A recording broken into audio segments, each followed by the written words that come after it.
নমস্কার বন্ধুরা, কেমন আছেন সবাই? মৌমিতাস ব্লগ অ্যান্ড ওয়ার্কের একটা ব্লগে আপনাদের স্বাগত জানিয়ে আজকের ব্লগটা শুরু করছি। তা আজকে চললাম, দেখুন আমি বোলপুরের দিকে। কারণ বসন্ত এসে গেছে, তাই আমার দিদির আজ প্রোগ্রাম আছে বোলপুরের মুক্তাঙ্গনে। সেখানে সোনাঝুরি হাটের পাশেই একেবারে। তো সেখানে আমাকে বলল দিদি যাওয়ার জন্য। তা আমি কোনোদিনও এরকম মুক্ত আকাশের নিচে এরকম প্রোগ্রাম দেখিনি, স্টেজের মধ্যে দেখেছি। তা আমারও ইচ্ছে হলো, দেখি নতুন এক অভিজ্ঞতা, সেখানে যাই। তা সেখানে যেতে যেতে যেতে রাস্তার কিছু সুন্দর, এত সুন্দর আজকের ওয়েদারটা ছিল, তাই জন্য আমি মনে হলো যে আপনাদের সাথেও একটু শেয়ার করি। তাই আস্তে আস্তে আমি বোলপুরের দিকে এগিয়ে চললাম। চলুন তাহলে আর বেশি দেরি নেই, বোলপুরের দিকে এগিয়ে চলেছি। আর কিছুক্ষণের মধ্যেই আমি পৌঁছে যাব বোলপুর। চলুন সঙ্গে থাকুন, দেখি কি দেখতে পাই।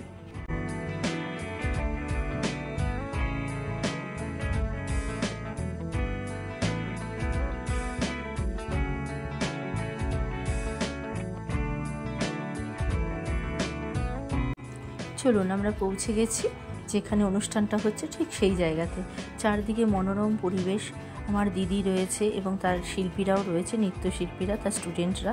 তারা সবাই যে যার মতন করে তৈরি হচ্ছে। একদিকে নাচের পরিবেশ সৃষ্টি হচ্ছে, আরেকদিকে তৈরি করছে গানের পরিবেশ।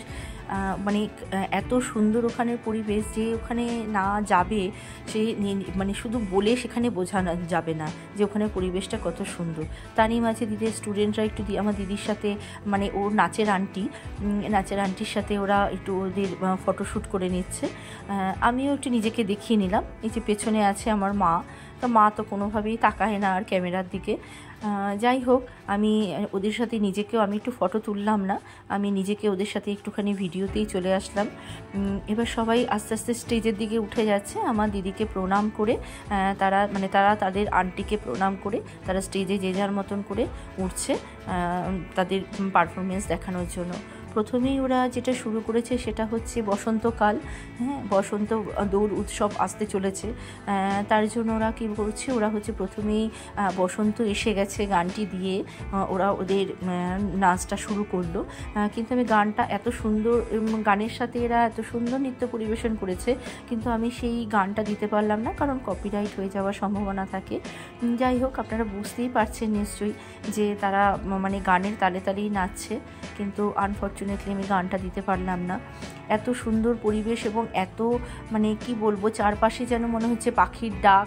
এত সুন্দর সবুজ চারপাশে, সেই চারপাশ দেখতে দেখতে তার মাঝখানে যখন এইরকম যেদিকে তাকাচ্ছি সেই দিকেই সবুজ, তার মাঝখানে যখন এরকম গাছের তলায় এরকম যখন গান হয়, বসন্ত এসে গেছে, এটা সত্যিই অপূর্ব লাগে।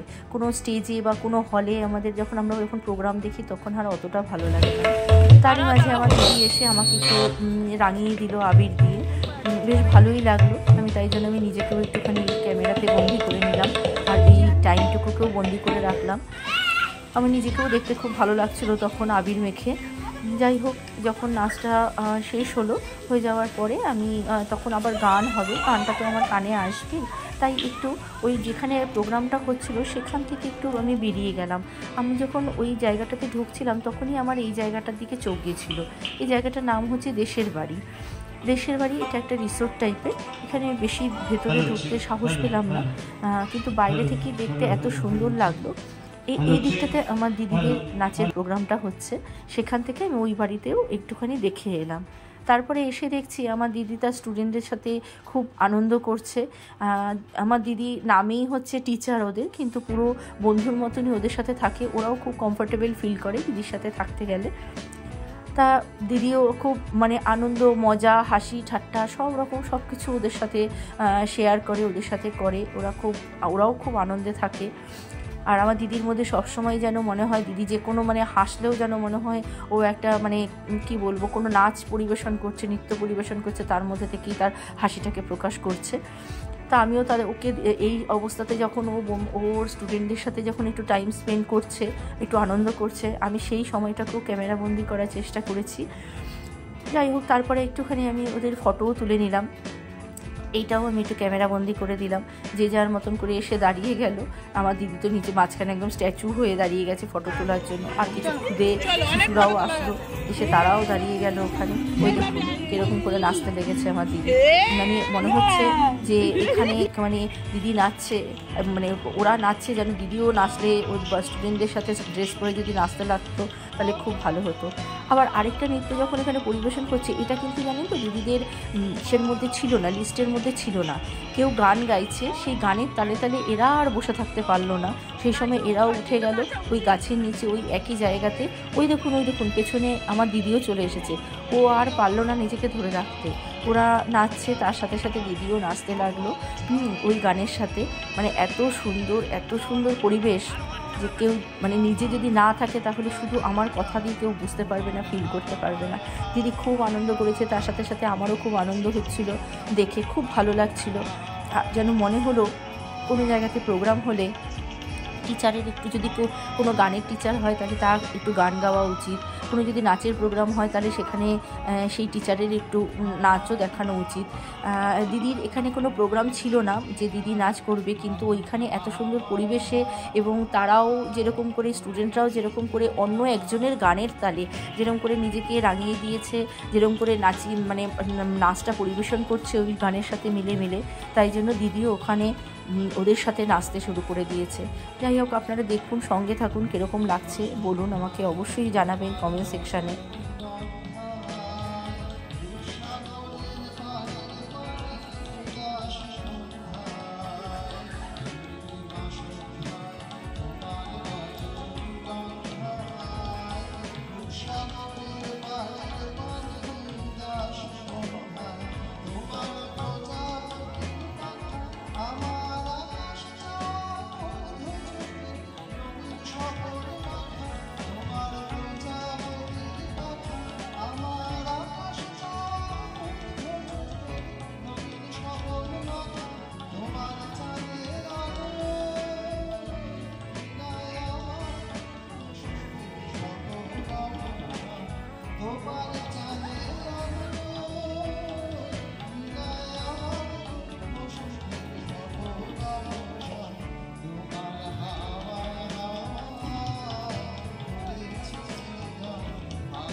নিজেই নৃত্য পরিবেশন করে নিজেই দেখুন কত সুন্দর আনন্দ সহকারেও হাততালি দিচ্ছে। দেখুন আবার নিচে আরেকটা প্রোগ্রাম শুরু হয়ে গেছে। এই যে স্টুডেন্টগুলো ছিল যারা ওখানে নৃত্য পরিবেশন করতে গেছে, তারা কিছুতেই ওই যে শেড দেওয়া যে জায়গাটা রয়েছে সেখানে তারা কিছুতেই গেল না। তারা বলল যে না, আমরা মুক্তাঙ্গনে নৃত্য করতে এসেছি যখন, তখন আমরা কি করব, মুক্ত আকাশের নিচেই আমরা নৃত্য পরিবেশন করব। তাই কোনো সময় গাছের বেদির নিচে, আর কোনো সময় দেখুন নিচে নেমে মাটির ওপরে তারা নাচতে, মানে তাদের নৃত্য পরিবেশন করতে লেগেছে। তা এখানেও খুব সুন্দর লাগছে। এই গানটাও আমি দিতে পারবো না, কারণ এটা হচ্ছে আপনার টেপ রেকর্ডারে চালানো আছে গানটা, তাই আমি দিতে পারবো না, কপিরাইটের সম্ভাবনা থাকে।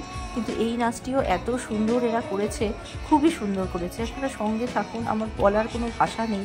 সঙ্গে থেকে আপনারা ফিল করুন, বুঝুন, দেখুন কীরকম লাগছে।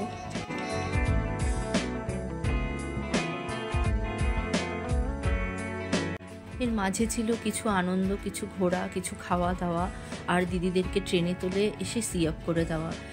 এটা আর ক্যামেরা বন্দি করতে পারলাম না। যাই হোক, এবার হচ্ছে ঘরে ফেরার পালা। তাহলে আজকে ভিডিওটা আমি এখানেই শেষ করছি। তাহলে আপনারা সবাই ভালো থাকবেন, সুস্থ থাকবেন, সাবধানে থাকবেন। দেখা হবে পরের একটি ব্লগে। আবার আমার ভিডিওটা যদি ভালো লেগে থাকে তাহলে একটা লাইক করে দেবেন। যদি আরও কিছু নতুন নতুন দেখতে চান তাহলে আমাকে একটু কমেন্টস করে জানাবেন কেমন লাগলো আজকের ভিডিওটা, সেটাও জানাবেন। নমস্কার।